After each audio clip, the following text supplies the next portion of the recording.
Graça e paz, meus queridos irmãos, vamos dar início ao nosso culto de adoração ao nosso Deus. Vamos orar, pedindo direção do nosso Deus para o nosso culto. Eterno e soberano Deus, nós louvamos e bendizemos o nome do Senhor. Obrigado, ó Pai, por essa oportunidade de estarmos aqui reunidos como igreja do Senhor. Recebe agora toda a honra, toda a glória e toda a majestade. Declaramos aqui que só o Senhor é Deus, não há outro além do Senhor. Ó Pai, que este culto seja uma expressão sincera do nosso amor e da nossa adoração ao Senhor. Nós te louvamos, agradecidos no nome santo e precioso de Jesus. Amém.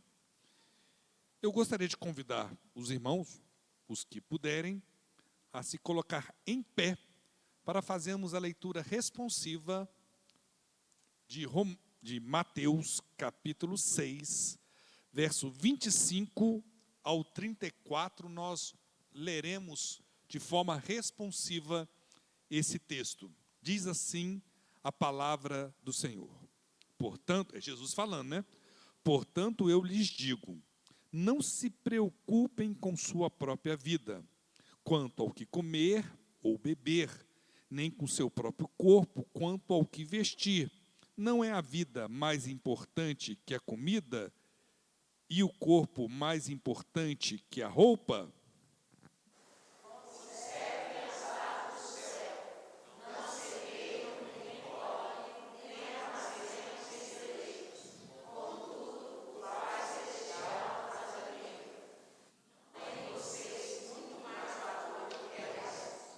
Quem de vocês, por mais que se preocupe, pode acrescentar uma hora que seja à sua vida?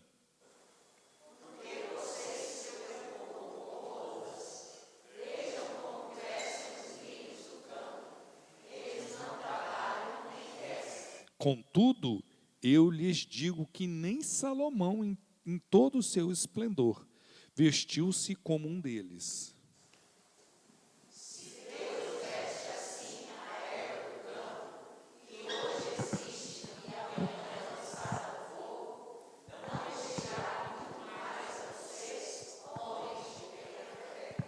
Portanto, não se preocupem dizendo, que vamos comer, ou que vamos beber, ou o que vamos vestir.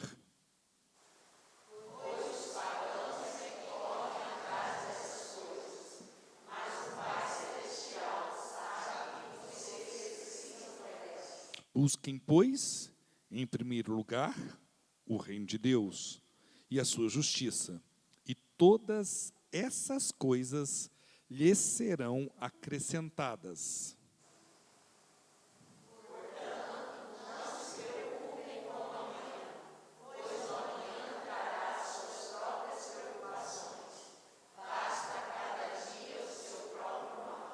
Amém? Que a gente possa se apropriar dessa verdade bíblica tão linda, mas tão difícil, né? Porque é difícil a gente, muitas vezes, não ser ansioso com as coisas que acontecem, né? Com os problemas que surgem em nossas vidas, mas nós temos que aprender a descansar no Senhor. Muito bem, nós vamos louvar a Deus, queria que você fizesse isso com muita alegria em seu coração. Graça e paz, irmãos, amém? Vamos louvar o Senhor agora com uma música que fala que nós temos que adorar no momento, que nós temos que louvar a Ele a todo instante. A música se chama Vem.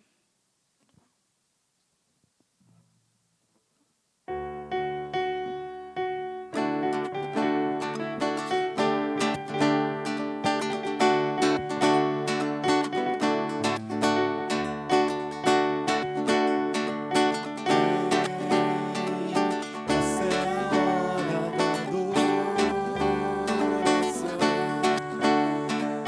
Vem,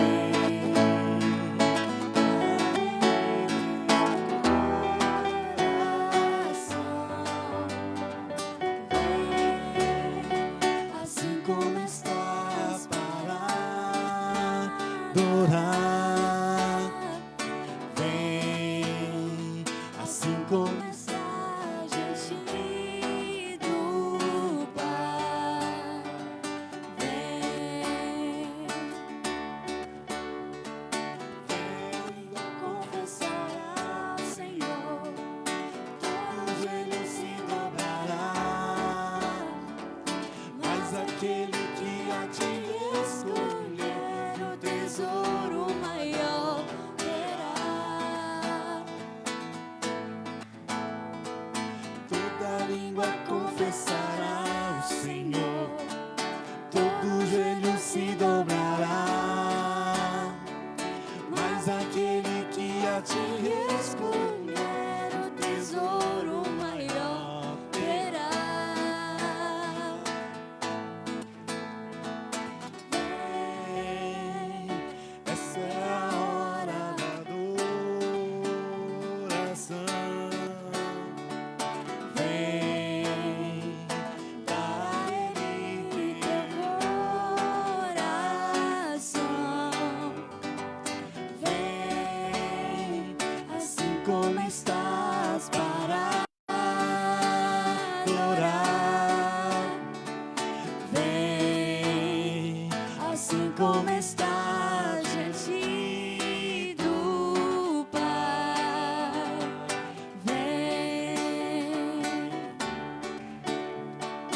toda língua confessará o Senhor, todo joelho se dobrará, mas aquele que a ti escolher o tesouro maior terá. Toda língua confessará ao Senhor, todo joelho se dobrará, mas aquele que a ti escolher o tesouro maior terá.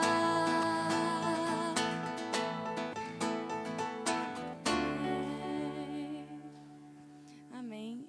Você que está preparado para trazer seu dízimo, sua oferta, pode fazê-lo agora.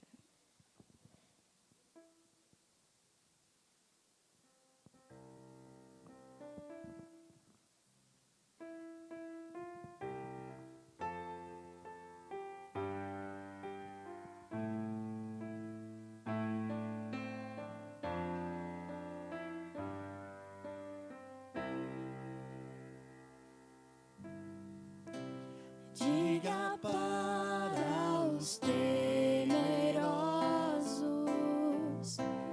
não há nada a temer. Poderoso é o teu Senhor, quando clama seu nome. Ele então virá. Diga para os temerosos, não há nada a temer. Poderoso é o teu Senhor, quando clama seu nome. Ele então virá.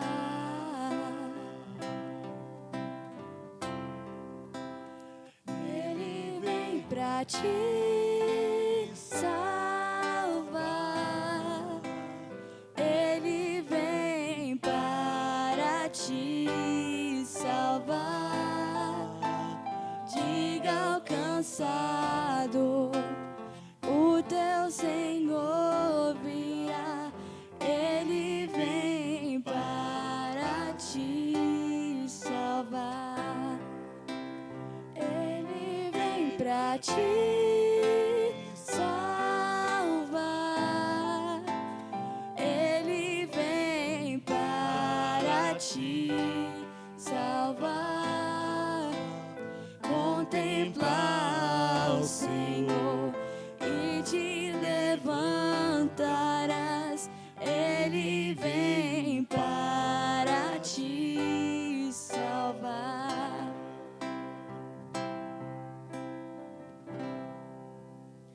convido o irmão Arley a fazer uma oração para a gente. Senhor, meu Deus e meu Pai, muito obrigado por esse dia, obrigado por essa noite, obrigado por estarmos aqui na sua casa, Senhor. Nesse momento, Senhor, que o Senhor abençoe cada um que chegou aqui, porque, Senhor, sabemos que o Senhor é o nosso pastor e que nada nos faltará, Senhor, e que o Senhor sempre está conosco, Senhor. E que cada oferta, cada dízimo que foi alçado aqui nesta noite, para cooperar com a expansão do Teu reino, para a sua casa, nas missões, na igreja. É no Teu nome que eu te agradeço. Amém.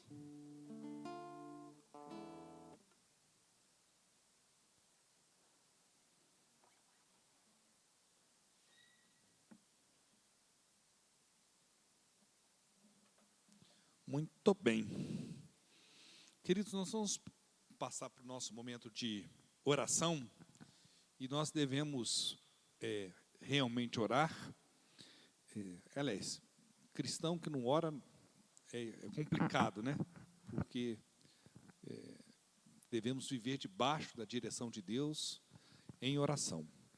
Eu estive agora à tarde com a nossa querida irmã Celina, que os irmãos sabem que ela levou um tombo, quebrou o fêmur, né? Tem um problema no fêmur. Ela fez a cirurgia foi bem sucedida, mas hoje à tarde ela teve uma queda de pressão muito importante, foi transferido de quarto lá, a pressão dela chegou 7/3, e estão suspeitando uma possibilidade de uma trombose em função da cirurgia. A cirurgia foi um sucesso, mas os irmãos sabem, eu acho que ela, se eu não estiver equivocado, eu acho que a irmã Celina está com 82 anos. Então, por si só, a situação dela já em função da idade, já é mais delicada. Então, eu queria que os irmãos estivessem orando por ela.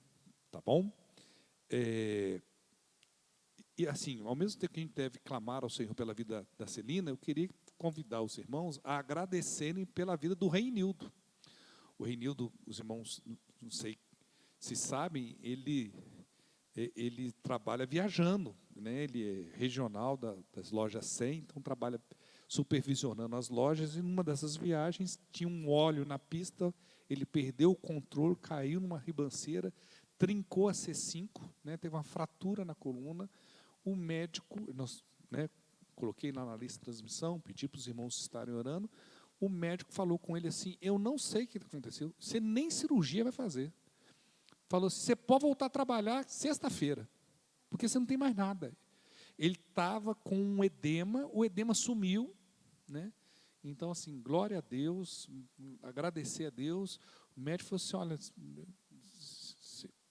Deus gosta de você, viu? Porque, de fato, o caso dele normalmente era cirúrgico, uma cirurgia muito, muito delicada, né? Então, eu queria que os irmãos estivessem orando também. Eu tenho mais 3 pedidinhos, coisa rápida, né?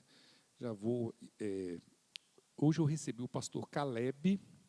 O pastor Caleb é um pastor amigo, um presente de Deus na minha vida, um homem que eu tenho aprendido a amar, respeitar. Pastor presbiteriano, ama missões, evangelismo. Nós tivemos um tempo muito precioso à tarde. E ele tem uma netinha de 12 anos. E a menina está com pânico, com toque e pânico. Então, pedi oração, me comprometi que estaria orando pela Cláudia. Eu não sei se é Cláudia, estou na dúvida. É uma menina de 12 anos. Eu anotei o nome ali. Mas Deus sabe o nome da menina. Neta do pastor Caleb. Então, vamos orar por ela. Tá? Conversei até com a mãe. A mãe, é natural, está muito preocupada com a situação da menina. E agora, eu estava fazendo a linha de transmissão, vim para cá, o telefone começou a chamar, eu ia colocar no modo avião aqui, para não atrapalhar, uma pessoa entrou em contato comigo aqui, que eu não sei quem que é coisa que acontece com o telefone de pastor mesmo, né? Diz assim: pastor João Marcos, boa noite, sou Stephanie, esposa do Vitor, não conheço nenhum nem outro. O casal que se mudou para Poços, já deve ter vindo aqui na igreja, não estou lembrando. Gostaria que o senhor orasse pois o meu marido irá se internar, pois está com apendicite.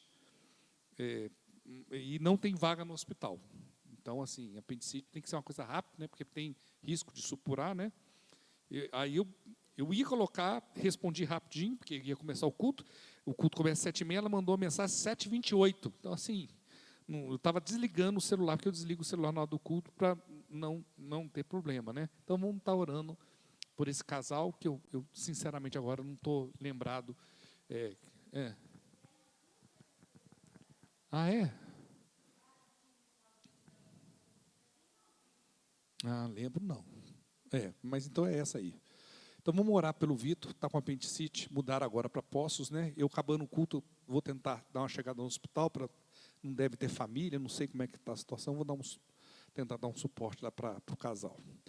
E outra coisa, meus irmãos, hoje completa 32 anos que a Luciana ganhou na loteria. Foi, amor? Não? Hoje eu estou completando 32 anos de casado. Então...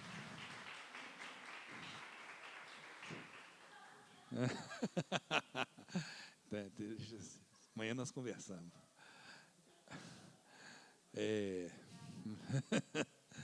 Mas queria agradecer a Deus por esse presente que Deus me deu, que foi minha esposa, né, um presente mesmo de Deus na minha vida.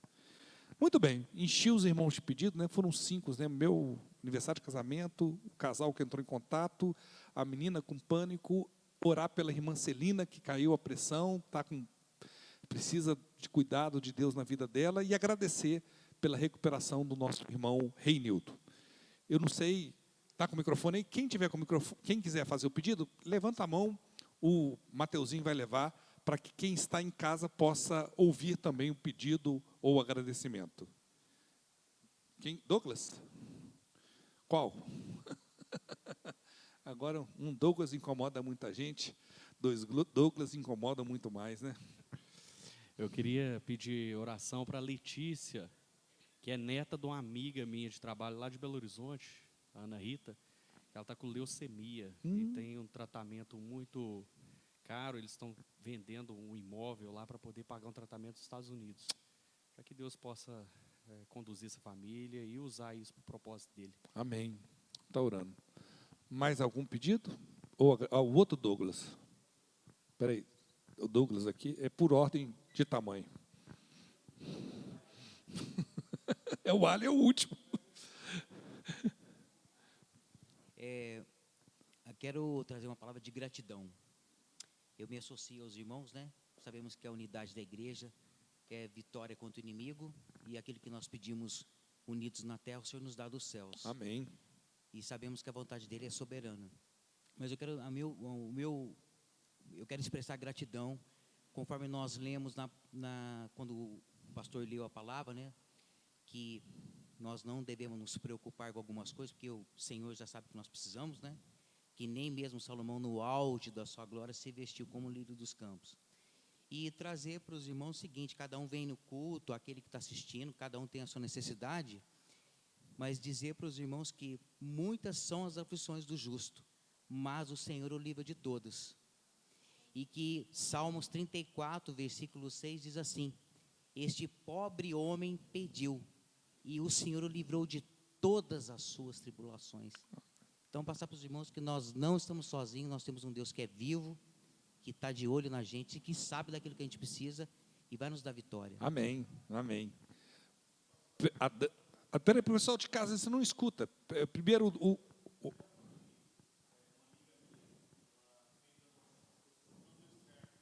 Peraí, pessoal de casa poder escutar o Arley, senão o pessoal de casa não escuta. Eu queria pedir para uns amigos meus, eles fizeram um processo de adoção e não deu certo.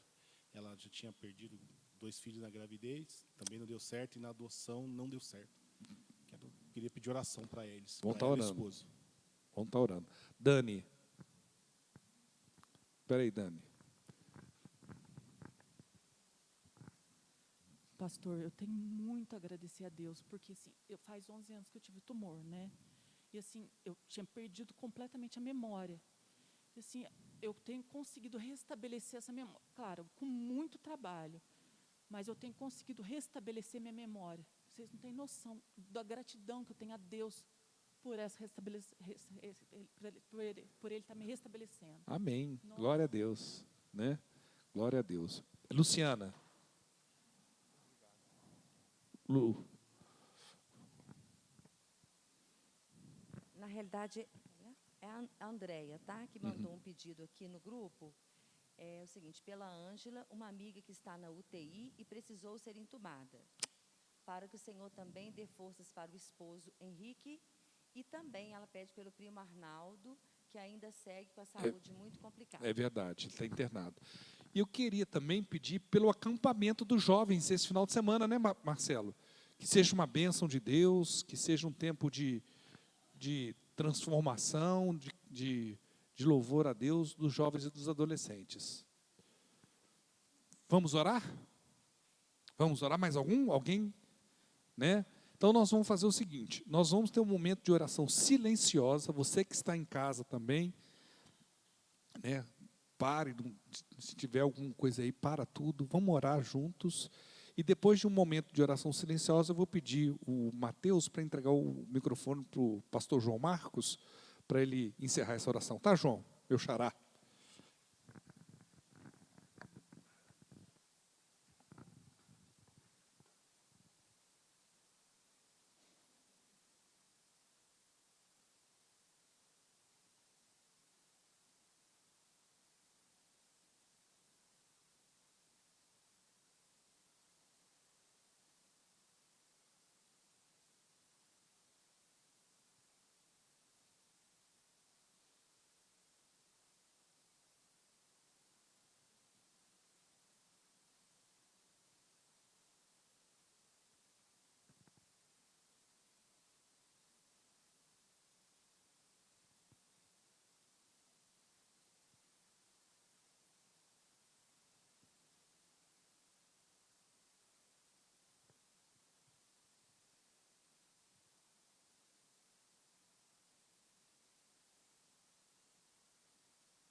Senhor Deus, nosso Pai, nós com muita alegria estamos na presença do Senhor, podendo, ó Pai, em primeiro lugar te agradecer por tudo aquilo que o Senhor tem feito em nossas vidas.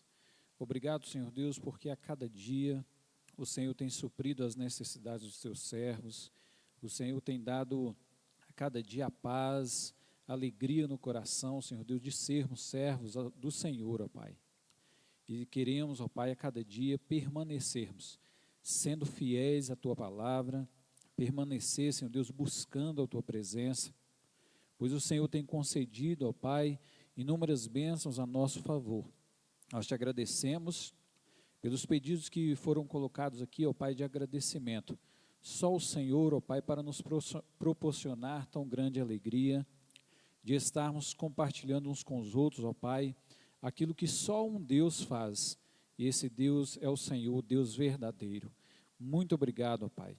Mas ainda, Senhor Deus, queremos colocar na Tua presença os pedidos que foram colocados aqui pelos Teus servos, ó Pai, a necessidade de cada um, Senhor Deus, Tu conheces, ó Pai, visita cada pessoa que está enferma, visita cada necessidade neste momento, ó Pai, e que o Senhor leve aos corações, ó Pai, a misericórdia do Senhor, o Teu amor envolvendo, ó Pai, para que tenha, Senhor Deus, a convicção que o Senhor irá fazer, ó Pai. Mas, portanto, Senhor Deus, queremos também que Tu faças, ó Pai, segundo a vontade do Senhor. Se for o propósito do Senhor, ó Pai, que o Senhor faça, porque sabemos que é o melhor para cada um de nós. Muito obrigado por esta igreja, ó Pai, existir aqui neste lugar, que a cada dia seja uma igreja abençoadora, ó Pai. Te agradecemos pela vida dos Teus servos, ó Pai, que tem o compromisso de estar aqui, Senhor Deus, crescendo no conhecimento da Tua palavra. Obrigado, Senhor Deus, porque o Senhor tem abençoado a vida desta igreja grandemente, que ela possa, Senhor Deus, continuar exercendo o amor, exercendo, ó Pai, aquilo que o Senhor os ensinou, ó Pai. Nós te pedimos, ó Pai, que neste culto o Senhor esteja abrindo o nosso coração, a nossa mente, para estarmos recebendo a Tua palavra. Obrigado, Senhor Deus, pelos louvores cantados, ó Pai, que cada um louvou ao Senhor. Nós te agradecemos, ó Pai, pelas vozes, te agradecemos pela disposição de estar aqui, Senhor Deus, exercimento, ó Pai, que eles sejam bênção, ó Pai, na vida desta igreja, ó Pai, na vida desta cidade. Obrigado pelos anos de casamento, ó Pai, e que o Senhor a cada dia proporcione a eles, ó Pai, mais e mais anos para que possamos estar nos alegrando também. Nós oramos agradecidos no nome de Jesus. Amém. Muito bem. Queremos agradecer aí a ilustríssima presença dos pais do João Marcos, né? Ah, eles vão cantar uma música. E é hoje. Ah, então, é agora? É agora? É agora? Então vamos, Nós vamos escutar uma música aqui pelo João, pela Carla.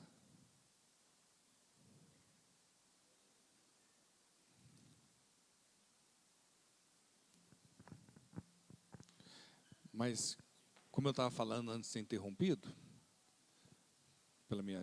interrompido não, né? Posso falar isso não, que foi a Luciana. Presença aí do irmão João, e como é que é o nome da sua mãe? Cleusa. Cleusa. Olha que mundo pequeno. Ela é mãe do João e sogra da Carla. Mundo pequeno.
Nós vamos ouvir Kemely primeiro aqui, meus irmãos, fazer uma apresentação, depois a gente vai estar cantando.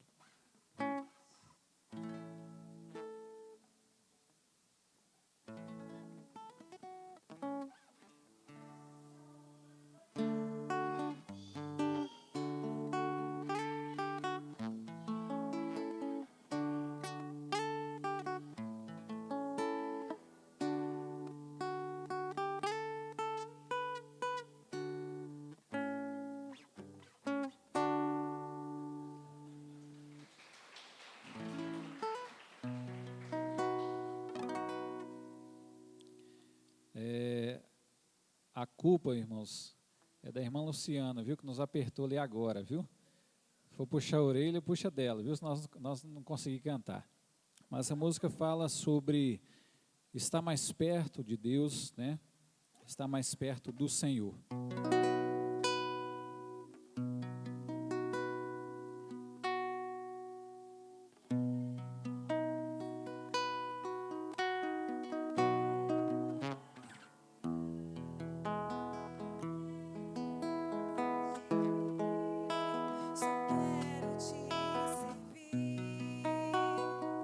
Quero ser mais fiel, quero ser verdadeiro, e no meu coração tu és último e primeiro.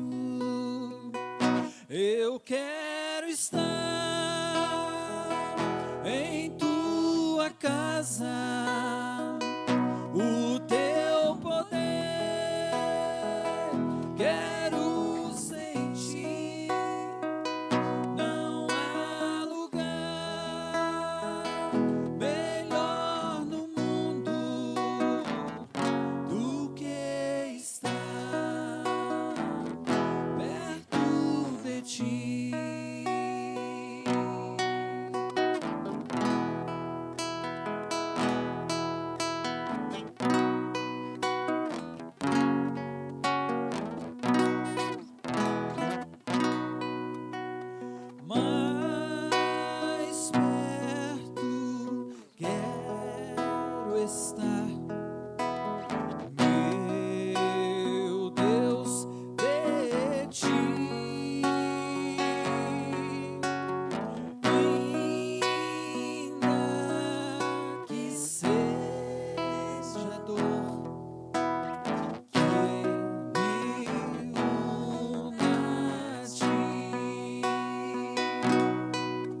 linda música, mas não compara com as 3 palavrinhas só. Compara?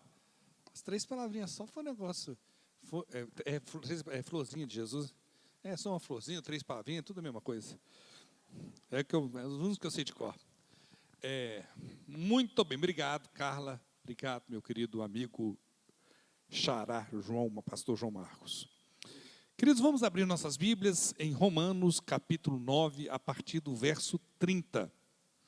Nós vamos tentar encerrar o capítulo 9 de Romanos hoje, e se tudo der certo, com fé, nós vamos até o versículo 4 do capítulo 10, que é o texto independente, que a gente chama, né? Vocês lembram que Paulo está numa conversa com quem? Com quem que Paulo está conversando? Hein? Com um oponente imaginário. No sistema literário, que era muito comum na época, que chamava diadribe, né? Você conversa com alguém que não existe, mas que você está argumentando com essa pessoa. Tanto é que ele faz muitas perguntas e ele responde a pergunta, né? Isso acontece muito lá em casa. A Luciana pergunta uma coisa para mim, ela já responde. Eu falo assim, na Bíblia tem isso também, né? Ela faz muito disso.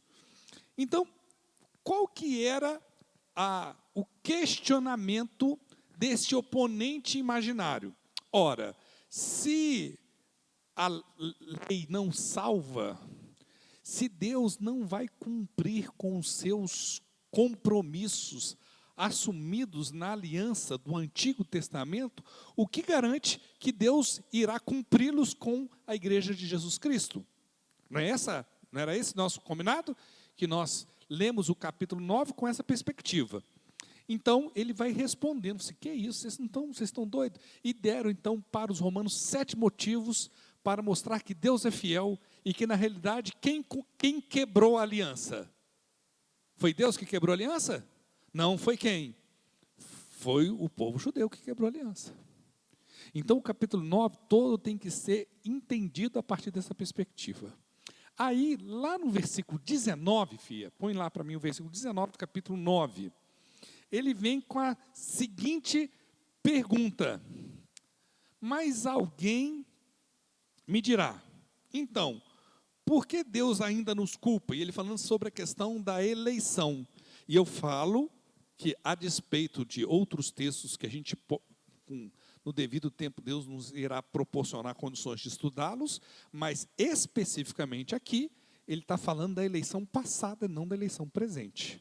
Ele está falando da eleição de como vocês estão reclamando, se quando Deus elegeu o povo de Israel, vocês não reclamaram, agora que vocês quebraram a aliança, Deus elege, então, os gentios, os não-judeus, para serem salvos, então. Como é que vocês... Aí eu falo assim, então, Deus não é justo, essa pergunta, né? Que diremos, então? Por que Deus ainda nos culpa, se Ele, então, age dessa maneira? A gente tem que entender essa pergunta, que ele vai lá e explica isso a partir do verso 19, né? Explica através de 3 argumentos que nós vimos semana passada. Quando ele termina os 3 argumentos que justifica, então, a justiça de Deus, e a justiça de Deus aponta, o que nós vimos semana passada, para a misericórdia de Deus. Deus é um Deus que elege na sua soberania para a manifestação da sua misericórdia para com a humanidade. É nesse contexto, então, que ele faz a pergunta que inicia o versículo 30.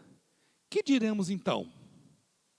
Diante desta confusão toda, o que a gente pode dizer?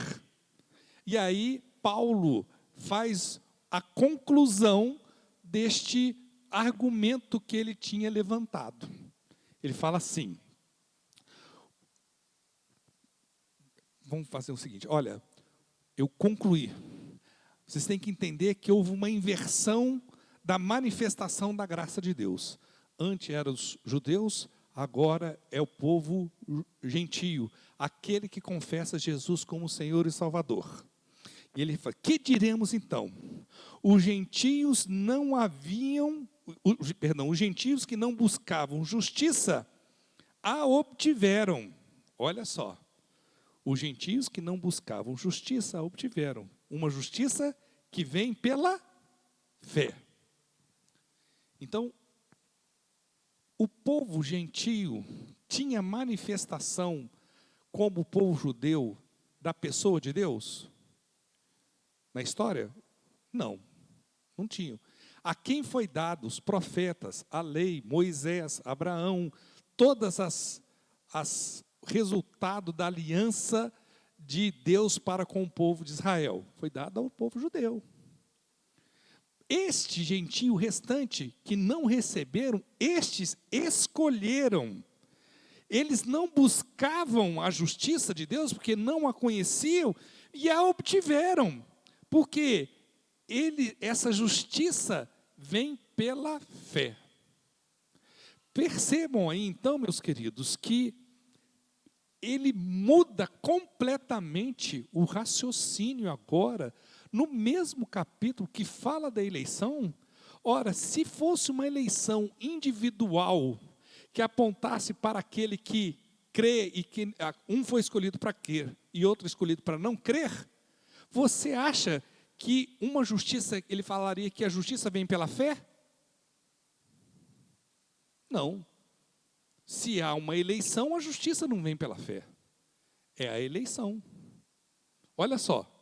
Que diremos então diante disso tudo? Os gentios que não buscavam a justiça, obtiveram uma justiça que vem pela fé.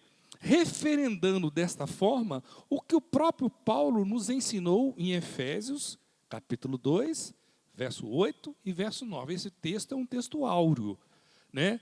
Vocês são salvos pela graça, por meio da fé.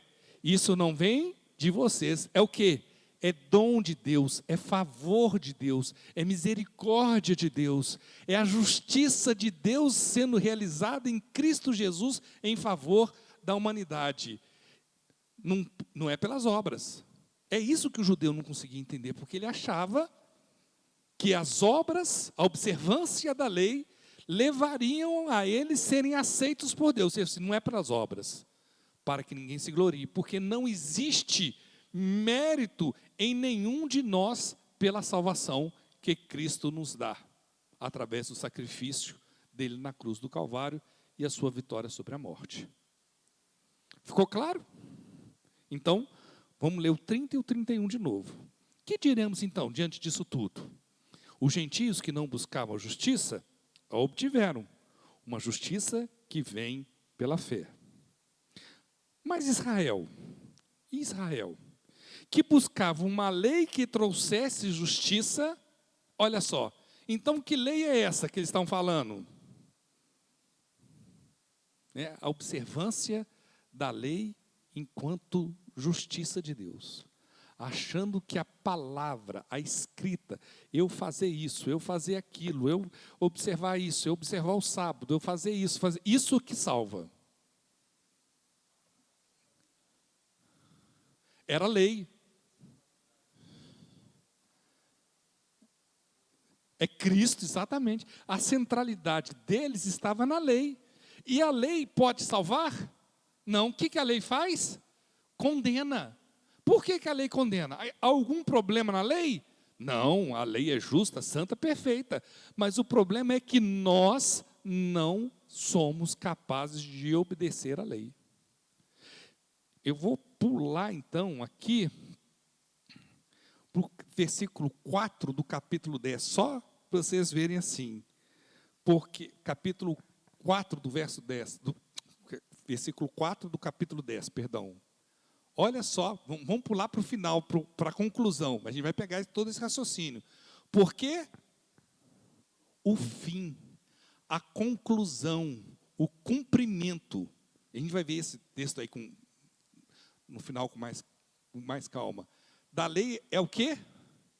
É Cristo, para a justificação de todo que nele crê.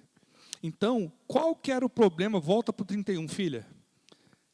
Israel, que buscava uma lei que trouxesse justiça, não a alcançou. Por que não alcançou, meus queridos? Por que Israel não alcançou a salvação pela observância da lei? Porque não buscaram pela fé. Não buscaram o discernimento que é pela graça. Não buscaram porque não entenderam que Cristo cumpriu toda a lei e Ele é o único mediador entre Deus e os homens. Não existe salvação em nenhum outro a não ser em Cristo Jesus. E eu falo, meus irmãos, com toda seriedade, com todo cuidado, com todo carinho para vocês. Qualquer pessoa que chega para você e fala assim, não, Jesus Cristo salva, mas esse mais depois aí, você fala assim, querido, não tem mais. Ah, tem que observar o sábado, tem que fazer isso, tem que fazer... Não tem nada disso. É Cristo. É o único mediador entre Deus e o homem. Beleza? Muito bem. Então, Israel, que buscava uma lei que trouxesse justiça, não conseguiu alcançar. Não tem jeito. Né? Vamos ver aqui Romanos 7:4. Romanos 7:4. Não 14, 4. Assim, meus irmãos, vocês também morreram para o quê, meus irmãos? No capítulo 7 ele fala disso incessantemente. Vocês morreram para a lei, por meio do corpo de Cristo, para pertencerem a outro, aquele que ressuscitou dos mortos. Quem ressuscitou dos mortos, meus irmãos? Jesus Cristo, a fim de que venhamos dar fruto para Deus. Então, meus amados, a lei não é capaz de salvar. A lei é incapaz de restaurar o relacionamento entre Deus e o homem.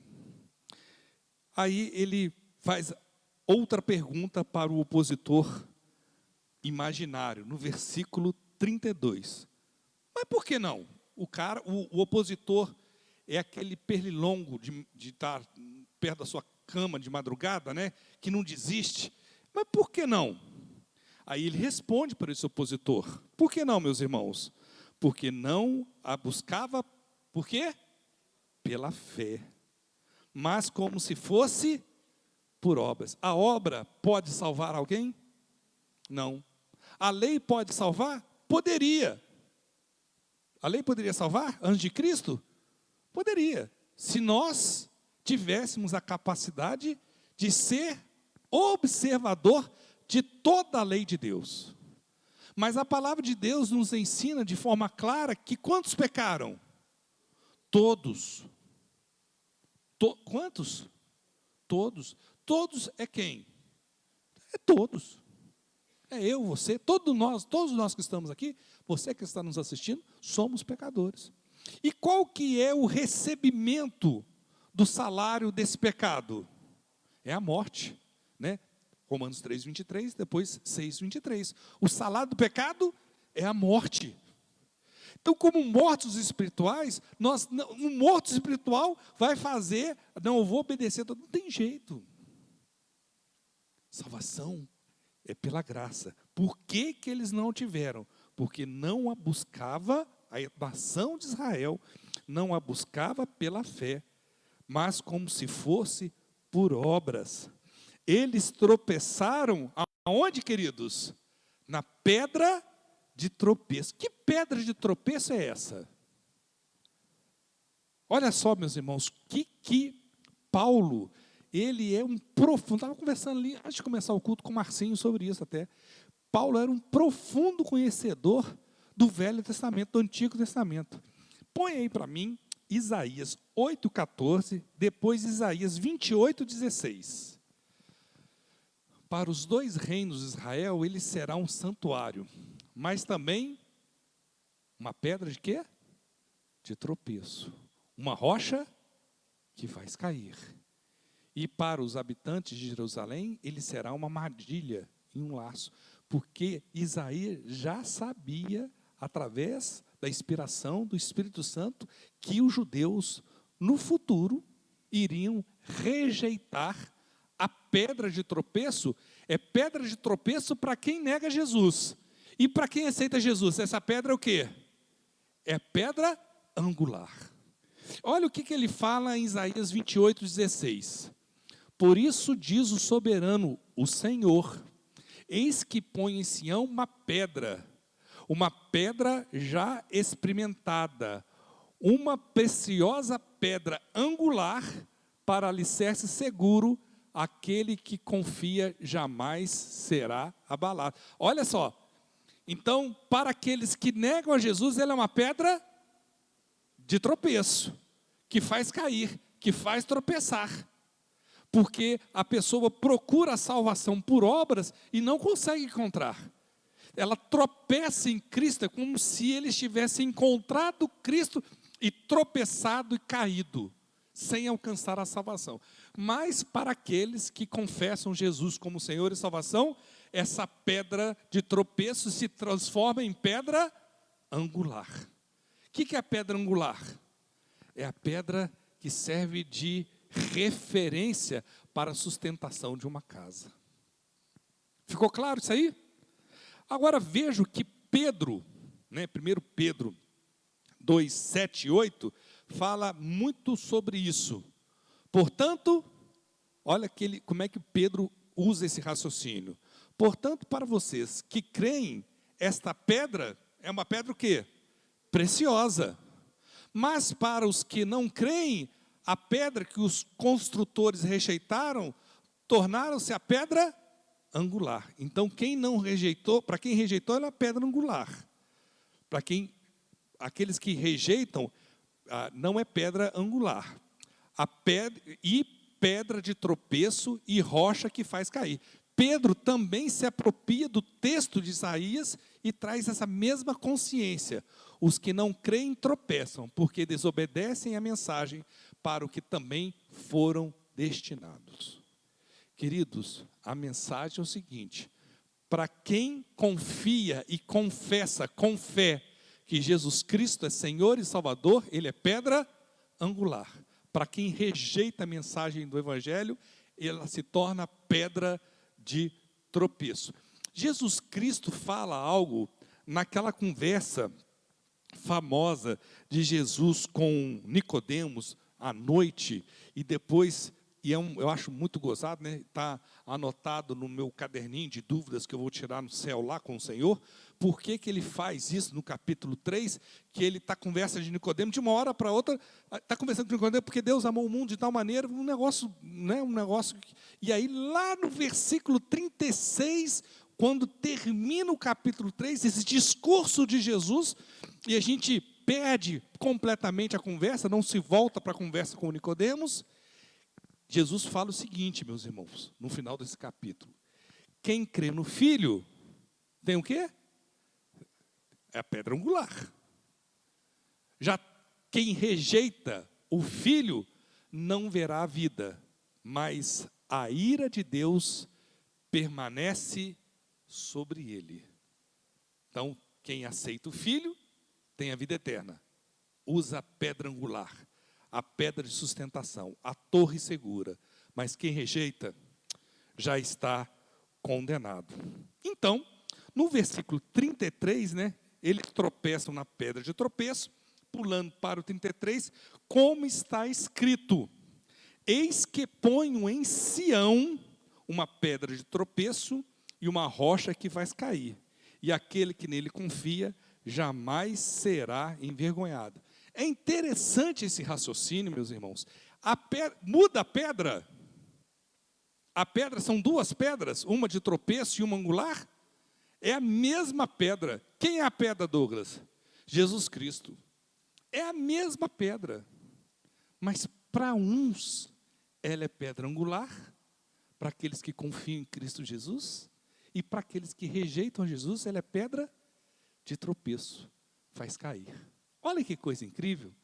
Vocês vejam, meus irmãos, que aí esse conceito de eleição do capítulo 9, que muitos defendem, ele se desfaz completamente. Porque a eleição que ele está falando aqui especificamente se diz de uma eleição passada, mostrando, olha, vocês que estão reclamando porque a graça de Deus se manifesta na igreja de Jesus Cristo, que tem os gentios, e falam que ele está sendo incoerente. Deus é soberano. Ele atua na história, ele age para o bem daqueles que o amam, ele converge a história, ele dirige a história de forma soberana para a redenção daqueles que confessam Jesus como Senhor e Salvador. Então, o que Paulo está querendo mostrar até o presente momento da eleição passada é que a eleição é um atributo da soberania de Deus em prol da misericórdia de Deus que se revelará completamente em Cristo Jesus. E muita gente faz muita confusão com isso. Eu, sinceramente, eu fico muito confortável de falar o que eu estou falando aqui para os irmãos, porque para mim é muito claro. O capítulo 9, 10 e 11 é como se Paulo estivesse conversando com esse opositor imaginário. Então a gente tem que entender o seguinte: o capítulo 9 fala sobre o passado. O capítulo 10, que nós vamos entrar agora, fala sobre o presente, situação presente daquela época que Paulo estava escrevendo, ok? Situação presente para os judeus daquela época. E o capítulo 11 fala da situação futura. Então, Paulo tentando argumentar, já que ele fez um tratado belíssimo do capítulo 1 ao capítulo 8, sobre todo o projeto de redenção, de justificação do cristão, ele mostra, diante desse questionamento imaginário, ele fala assim: olha, eu vou tratar agora do passado, do presente e do futuro de Israel. Então vamos ver apenas 4 versículos, o 5º em diante é mais complicadinho. Vamos pensar rapidinho aqui do capítulo 1, 2, 3 e 4 do capítulo 10. Então, passando para o presente. Irmãos, o desejo do meu coração, olha só, o desejo do meu coração, põe aí, 10, 1. Irmãos, o desejo do meu coração e a minha oração a Deus pelos israelitas é que eles sejam salvos. Olha só, antes ele está falando do passado, ele começa o 10 falando do quê? Do presente, do presente momento. O que eu desejo é que, mesmo você sendo rejeitando a Deus, quebrando a aliança, mais uma vez desfazendo o conceito de eleição individual, porque se fosse assim, por que ele deseja a salvação se há uma eleição que não corresponde a isso? Não tem lógica. E é interessante que Paulo expressa esse desejo de redenção, não só do povo de Israel, mas de toda a humanidade, em 1 Timóteo 2, 3 e 4. Diz assim, esse verso é um verso importante. Isso é bom e agradável perante Deus, nosso Salvador. Que é? Que deseja.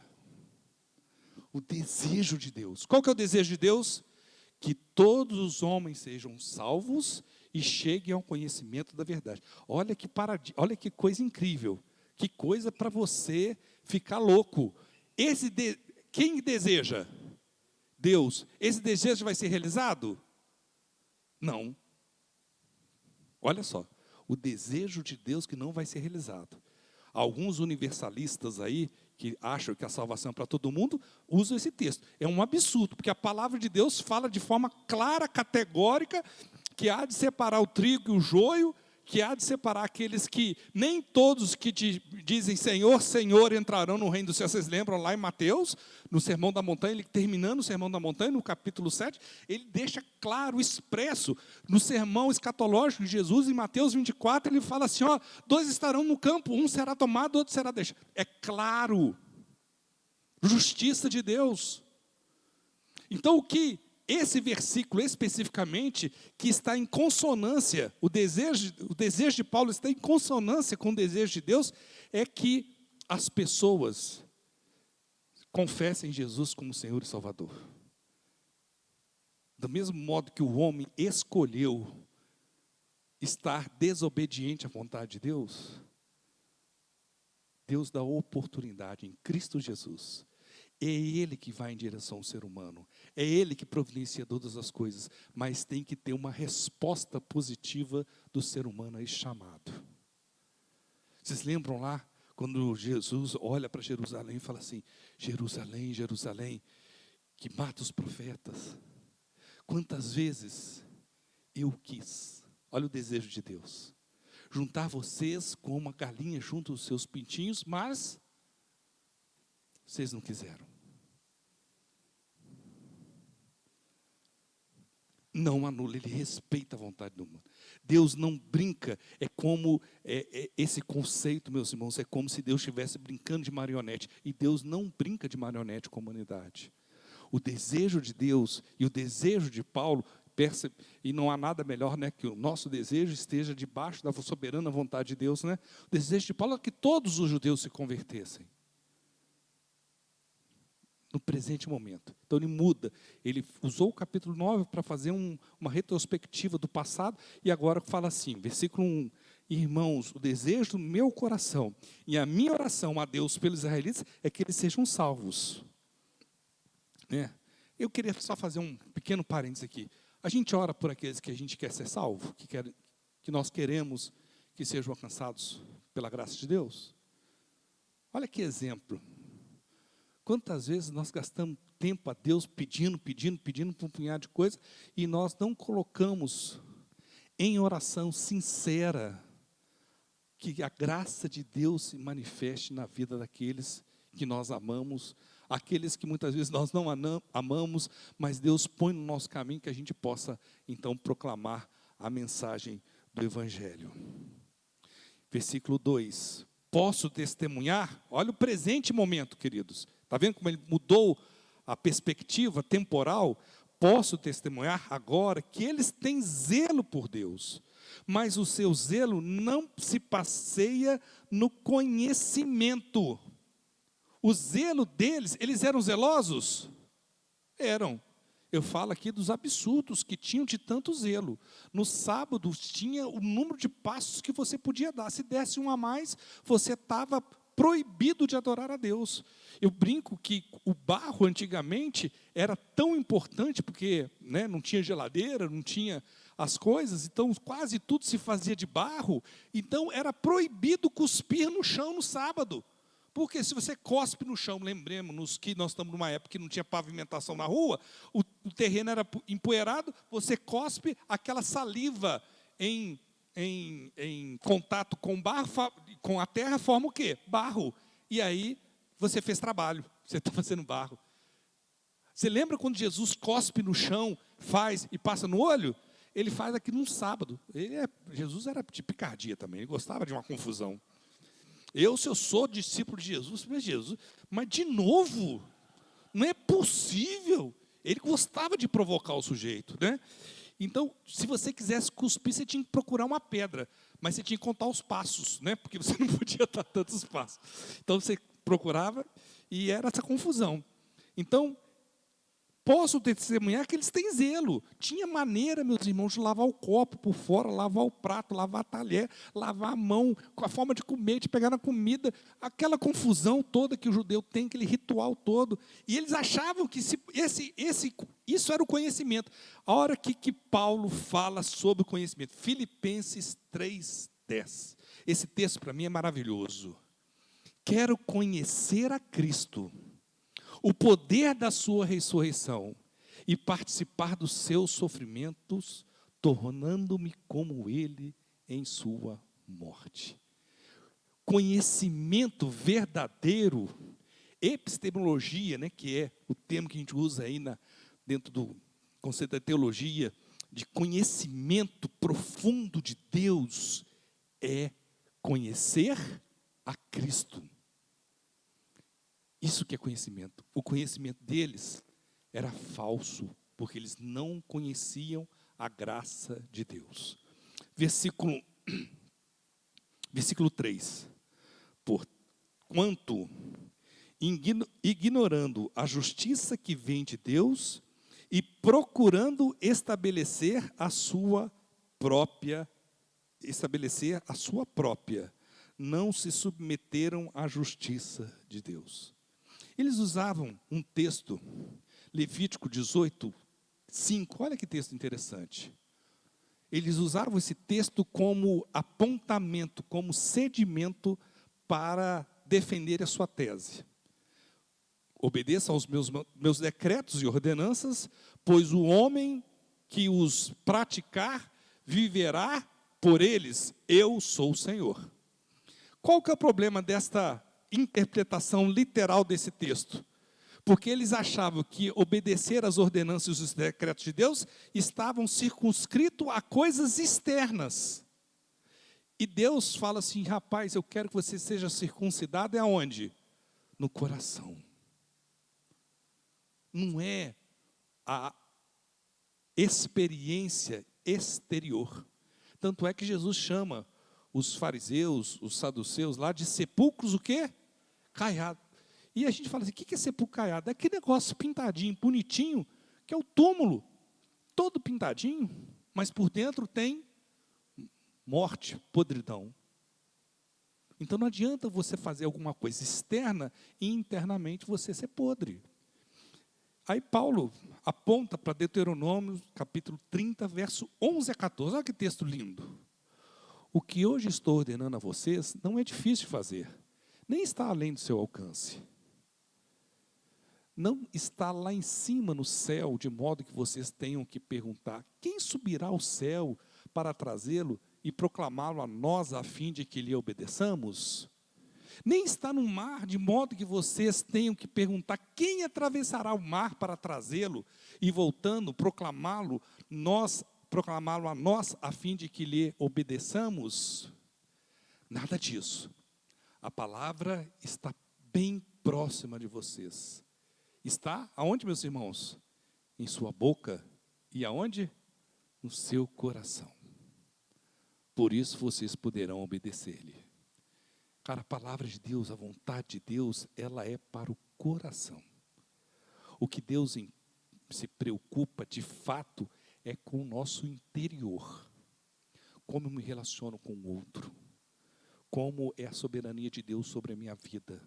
Como é a minha vida de adoração. Como a minha vida diante das ordenanças de Deus. Não é se eu dou tantos passos, se eu não dou tantos passos, se eu cuspo disso, se eu cuspo na terra. Não é nada disso. Não é nada disso. Muito bem. Por quê? Versículo 4. Nós lemos aí, né? Até pulei. Versículo 4. Porque o fim da lei é Cristo, para a justificação de todo o que crê. A palavra fim aqui, e é interessante porque tem várias palavras que podem ser traduzidas como fim. No grego aqui, especificamente, é telos. E a palavra telos pode ser traduzida como cumprimento ou término. Assim, então a gente poderia ler dessa forma, que também a tradução estaria correta. Porque o cumprimento da lei, ou porque o término da lei é Cristo. Por que o término da lei é Cristo? O cumprimento da lei é Cristo? Vou ler 2 textos para os irmãos que revelam muito bem essa verdade. Gálatas, capítulo 4, 4 a 7. Antes que viesse essa fé, estávamos sobre o quê? A custódia, né, da lei, nela encerrados, até que a fé que haveria de vir fosse revelada. Assim, a lei foi o nosso tutor, o nosso guia, até Cristo, para que fôssemos justificados pela fé. Agora, porém, tendo chegado à fé, já não estamos mais sob o controle do tutor. Quem que é o tutor? A lei. Quê? Exatamente. Depois, Gálatas 4, 4 a 7. Mas quando chegou a plenitude do tempo, Deus enviou seu filho nascido mulher debaixo da lei, a fim de redimir os que estavam sob a lei, para que recebêssemos o que, meus irmãos? A adoção de filhos. E porque vocês são filhos, Deus enviou o Espírito do seu Filho ao coração de vocês e ele clama, Abba, Pai.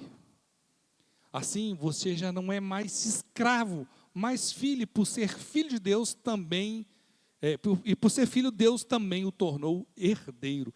Quer dizer, meus irmãos, Cristo Jesus cumpriu toda a lei. E por ele ter cumprido a lei completamente, se encerrou em Cristo o estado, a época, a era, o período que nós éramos guiados pela lei. Nós somos guiados agora não pela lei, nós somos guiados pelo quê? Pelo Espírito de Deus que habita em nós. Pelo Espírito de Deus que habita naqueles que confessam Jesus como Senhor e Salvador. Eu sou templo do Espírito Santo. O véu se rasgou. Não há mais intermediário entre Deus e os homens. Nós temos o privilégio de termos sido adotados em Cristo Jesus como filhos de Deus. É interessante que a justiça de Deus é cumprida, é telos, né? Que o termo que é utilizado é esse término, porque a justiça de Deus se cumpre. E para encerrar, Romanos 3:26. Olha só. Quando nós pecamos, nós criamos uma dívida com Deus. E essa dívida tinha que ser paga. E ela foi paga. Por isso a lei não está mais sobre nós. Mas, no presente, Deus, né, demonstrou a sua justiça, a fim de ser justo e justificador daquele que tem fé em Cristo Jesus. A justiça de Deus é uma justiça generosa. É uma justiça de adoção, é uma justiça de transformação de caráter. Ela se realizou através do sacrifício do seu Filho na cruz do Calvário em favor dos nossos pecados. Por isso, a lei se cumpriu, terminou em Cristo Jesus. Nós vivemos agora debaixo da graça de Deus para com as nossas vidas. Amém? Muito bem. Passei uns minutinhos aqui, os irmãos me perdoem. A gente fica entusiasmado com o tema, mas foi pouca coisa. Mas teve a música, o problema foi a música da Kemily, que demorou. Eu atrasei, foi por causa da música da Kemily. Vamos nos colocar em pé, meus irmãos, orar para encerrar. Eterno e soberano, obrigado. Obrigado pela tua palavra. Obrigado pelo teu amor. Louvamos, bendizemos, nos prostramos e adoramos ao Senhor pelo teu amor expresso por nós em Cristo Jesus, ó Pai. Obrigado, porque o Senhor nos adotou, nos resgatou do império das trevas para o reino maravilhoso da sua luz. Obrigado, porque em Cristo Jesus nós nos tornamos seus filhos, amados pelo Senhor. Cuida das nossas vidas. Nós não temos outra a quem recorrer, a não ser o Senhor, ó Pai. Cuida de cada família aqui representada, Pai. É no nome precioso de Jesus que nós oramos agradecidos.